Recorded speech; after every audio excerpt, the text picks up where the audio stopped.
everyone, welcome to Products to Profits. I am Nethania Abraham, the owner and founder of Sovereignty Beauty. Today I'm coming to you all to teach you guys key strategies to sustain and scale your product-based business. So if you have one of those, make sure that you stay tuned. We'll be getting into all the gems, all the good stuff about how to maintain, how to scale your product-based business this month, next month, and the years to come. A little bit about me. I'm the owner and founder of Sovereignty Beauty. We are your go-to place for organic skincare and wellness. We offer retail products to the general public. We offer private label for spa, wellness, and beauty professionals, and we offer holistic spa services at our local spa here in Brooklyn, New York.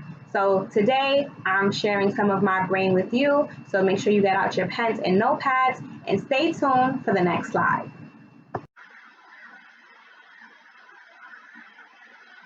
Products to profits, key strategies to sustain and scale your product-based business. I hope you guys have your pens and papers out. We are ready to get started. So here's a bit more information about me. As I mentioned before, I'm the owner and founder of Sovereignty Beauty. I'm also a scientist, have my BS in forensic molecular biology. My research specialty is immunobiology, and I'm also a certified holistic practitioner of womb wellness. Key concepts that I'll be discussing today include defining your success routine, documenting your process, knowing your client archetype, knowing your numbers, automating your process with systems, customer retention, creating new products, and brand visibility.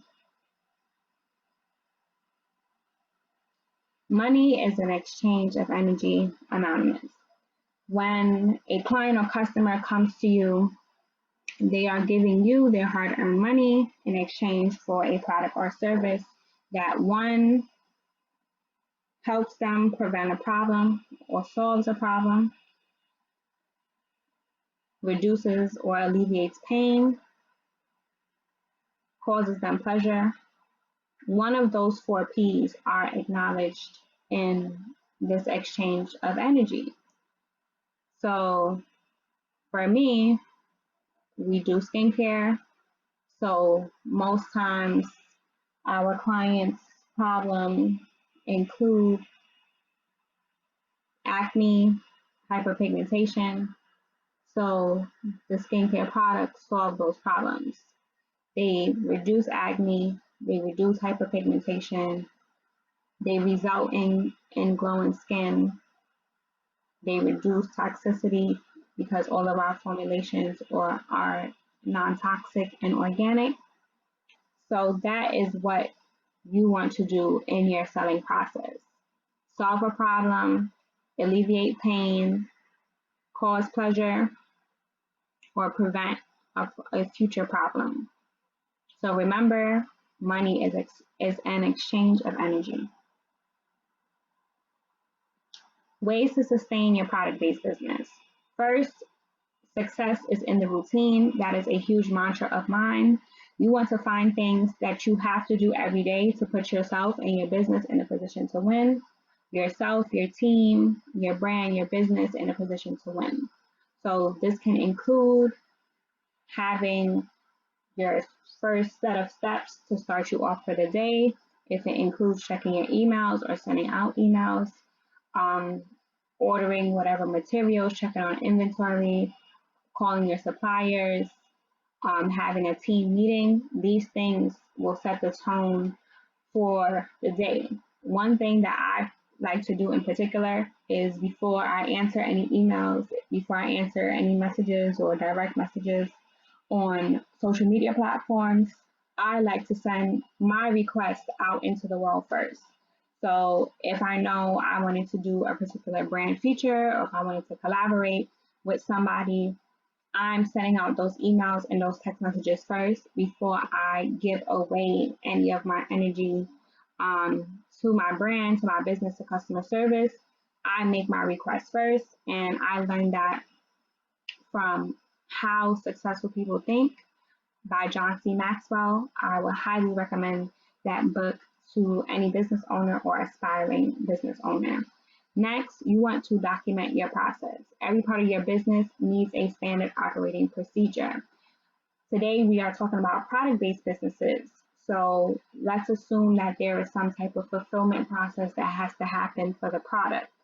So the customer comes to the website, they put the item or items in their cart, they check out, you get the order on your back end. What happens after that? Do you go to the warehouse and get the products? Do you go to the showroom and get the products? Do the products go in the box? Do the products go in the bag? Is that determined, the box or bag, is that determined by the weight of the product or the type of product it is? And then the print and label gets printed, then the packing slip, then the shipping label goes on the box or the bag, and then the package is handed over to a respective courier of the Postal Service, UPS, or FedEx. So that is a standard operating procedure for fulfillment that I just made up out of the top of my head in this very moment. Next, you want to consider your client archetype. This is basically saying knowing your ideal client. You sell by listening. So if you don't know who your ideal client is, you can't listen to them, you can't meet their needs. You can't solve their problems, you can't alleviate their pain. So you have to observe and learn everything about the current customers that have purchased from you. Why have they purchased from you? What do they do? What is their occupation? How old are they? How much money do they make? What kind of cars do they drive? How do they spend their free time? What are their hobbies? What kind of food do they eat? What kind of shows do they watch? What kind of magazines do they have? What kind of books do they read? You literally want to know them in all facets. You do not want to leave any stone untouched. So this will definitely help you nail down and get clear on who you should be selling to.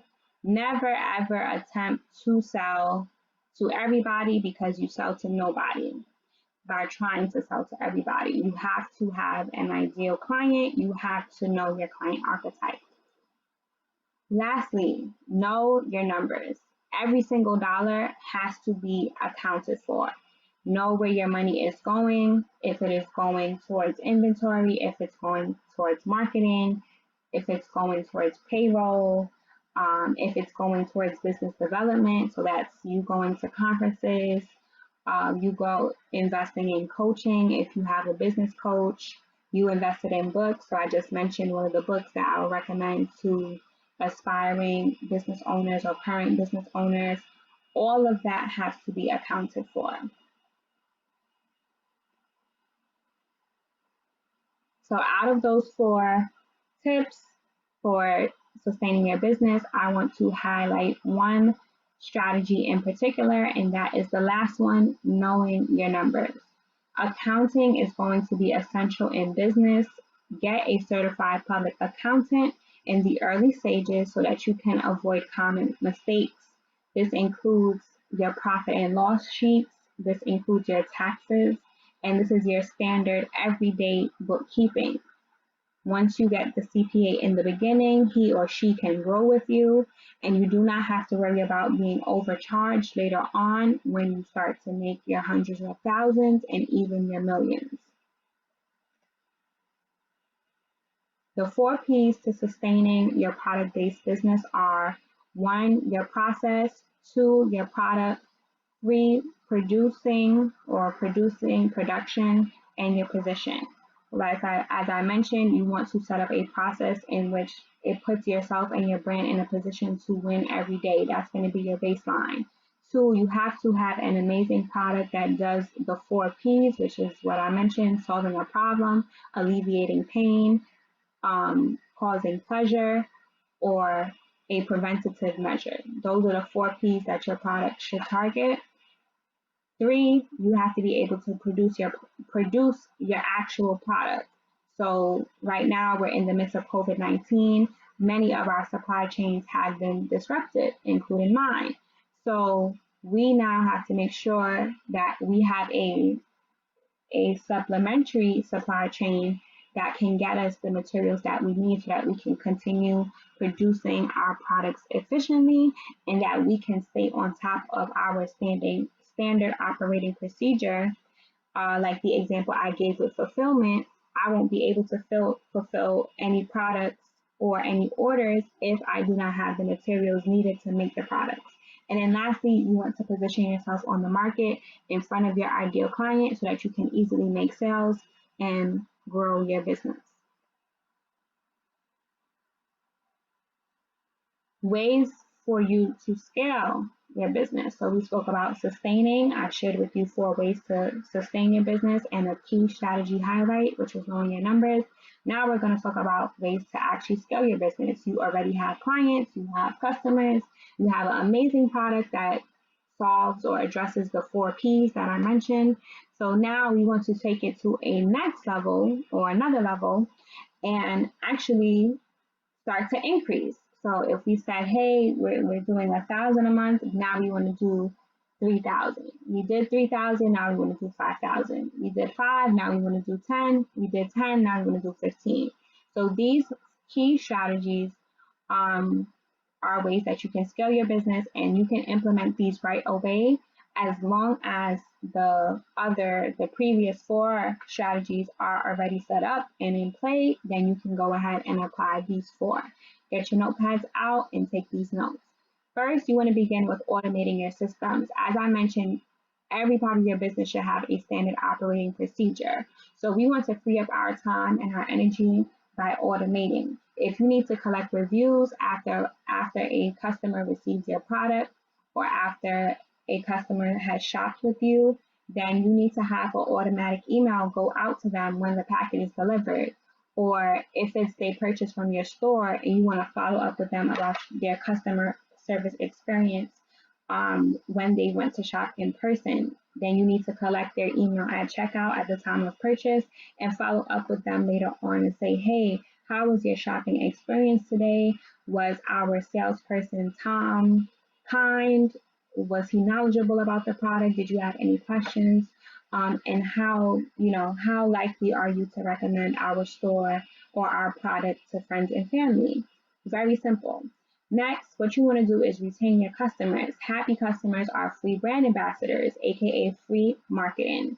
You want to make sure that you keep the customers that already trust, know, and like you inside of a sales funnel so that they can continue purchasing from you and that you provide them with an amazing customer service experience so that they can share that experience with their friends, families, and even colleagues at work. Next, what you want to do is create new products. If you have been in business for 3 or more years, I'm pretty sure you have signature products, you have signature collections. Maybe you have basic items that people come to you to purchase. However, there's something enticing about going to a website or walking into the store and saying, hey, oh, that's new. I didn't see that the last time I came. So you want to create a campaign around the new product or the new collection to re-engage loyal customers and attract new ones. Sometimes people visit our website, they visit our store, and nothing catches their eye. But if you put out a collection every month or every quarter, maybe when that particular customer or client decides to revisit, they actually can make the purchase because they see something that they want. Next, what you want to do is make sure that your brand is visible. No one is buying from your business or your sales have become stagnant because nobody new is talking about your business or nobody new knows about your business. You should be marketing your business every day. Sometimes as business owners, we're afraid to sound salesy, but it's simply practical. If I'm not talking about my business, nobody knows that it exists, and businesses need to make money. We are not in business for charity. So we have to continue to get the word out there to our clients, to our target, our ideal client, and our target market so that they purchase from us. That is going to be a key factor in the scaling process.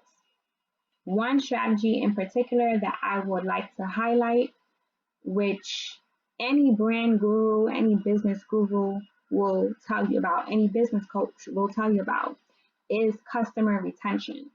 It takes more effort to get a new customer than it is to keep an old customer. Keeping your customers is going to be so important because, as I mentioned, those are free brand ambassadors. You don't have to pay them to promote your business, and you don't have to pay them to share their experience with your business. You also want to keep your loyal customers coming back by providing amazing products. So if they came in and they purchased one thing, the next thing that they purchase is also amazing, and they have to keep it in their lifestyle or inside of their regimen or their must-haves or their holy grails. And you want to continue to solve their problems, as I mentioned, and you definitely want to create some type of community in which they feel that they belong. For my company in particular, our signature product is the Body Glow. It is a sheer illuminating body oil, and that has been my signature product since the year that we began. So a lot of our loyal customers have kept that product in their rotation. While we offer face care, nail care products, beard care products, they always kept the Body Glow in rotation. And as a result, we've created a community around this signature product called the Glow Society. I also call my customers the Glow Getters. So you want to create something real catchy, real enticing for your customers to feel like they are part of community, that they can get to know each other inside of this community, and basically outside of shopping with you, if they see each other in the real world or in the digital world, that they have something in common. They will always buy from your business, and they will tell others about the experience they had with you from checkout to package delivery. So, like I said, customer retention, it is going to be the bread and butter of scaling your business. The 4 P's of scaling include record, retention, referral, redefine. As I started off in the beginning of this presentation, I told you about documenting your process. So you want to record all the steps that it takes to get to a certain end result. So I gave the example of order fulfillment. You also want to talk about how to order inventory, how to stock inventory when it comes to your store or to your facility or to your home. You want to make sure that those processes are very clear. So when you do get to a point, because if the business is scaling, then it can't only be you, right? So you're also going to have to scale yourself into a team. It can be 2 people, 3 people, 4 people, 20 people, whatever you need. And you actually, just like how we spoke about automating the systems, you actually want to take the time to automate the training process as well. You don't want to spend time having to train each person that comes in with you. Obviously, you want to have a general training to teach them the ropes. But if you have that portfolio of standard operating procedures or a handbook, you can simply say, hey, you're hired. This week is orientation. You need to familiarize yourself with the operating procedure handbook as it pertains to customer service, as it pertains to inventory, as it pertains to order fulfillment, as it pertains to sales. So once you have that on record, it kind of just becomes automatic. Everybody's learning the same thing because we have a standard in place, and that's why it's called a standard operating procedure. Secondly, we just spoke about customer retention. I don't have to really elaborate on that again. You have to keep your customers. You have to keep your customers. It costs more money to acquire a new customer than it is to keep an old customer. Those old customers are then going to refer new customers to you. So now you can kind of save your marketing budget for the new launch or the new campaign because your loyal customers are doing the footwork for you. They are getting the new clients, the new customers, and they're saying, hey, did you try this product? You gotta get it. Then those customers become a part of your community that you create, and then they acquire more customers. So referrals are going to be a major part in this as well. And lastly, you want to redefine. As I mentioned, as you begin to scale, you have to introduce new products. Yes, you will always have a signature product that your community loves, but you have to evolve with your market. So if I see that micellar water is trending, then I might want to implement a product that has micellar water because that's what's trending in skincare. So we want to make sure that we are on top of our research and development and that we move with the market as we develop new products. So we are going to end here. I hope your notepads are full of notes and strategies.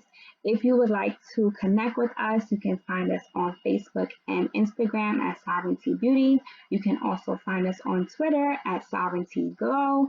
Send us a tweet. Let us know what you thought about this presentation.